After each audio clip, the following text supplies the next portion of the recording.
que je vais vous raconter aujourd'hui défie toutes les lois de logique. Cette affaire est en partie celle de Maria Essongué, une très belle femme de 28 ans, célibataire et sans enfant, issue d'une famille riche dont elle est l'unique héritière.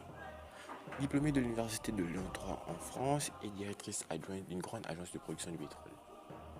Connue de ses proches comme étant une femme vertueuse, travailleuse et très polie, Maria avait un don pour enthousiasmer son entourage. D'ailleurs, ses parents s'accordaient à dire qu'elle était un don du ciel. Cela paraît tout à fait normal étant leur unique enfant. Maria avait plusieurs qualités.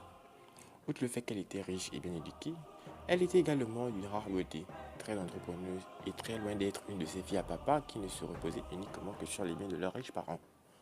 Pour se le prouver à elle-même, elle décide d'emménager toute seule dans ce quartier résidentiel où elle y trouve une grande et belle maison tout à son aise.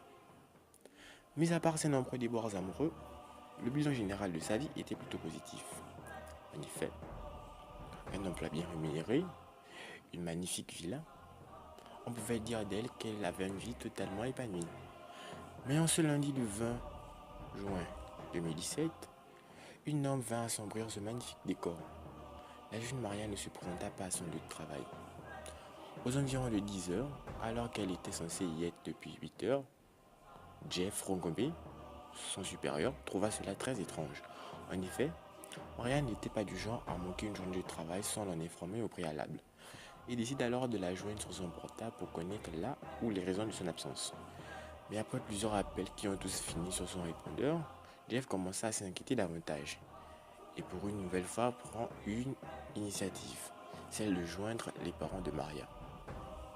Il avait justement leur numéro dans un bloc-notes en toute éventualité.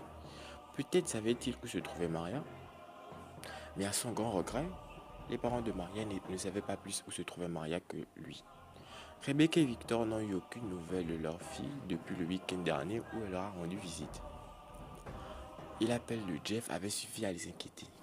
Le jour même, aux environs de 13 heures, le vieux couple décide de se rendre au domicile de leur fille. Ils étaient tous deux persuadés qu'il n'était rien arrivé de bien grave à Maria et voulaient juste s'assurer que tout allait bien pour elle. Mais ils étaient bien loin de se douter de ce qui les attendait dans l'immense villa où vivait Maria.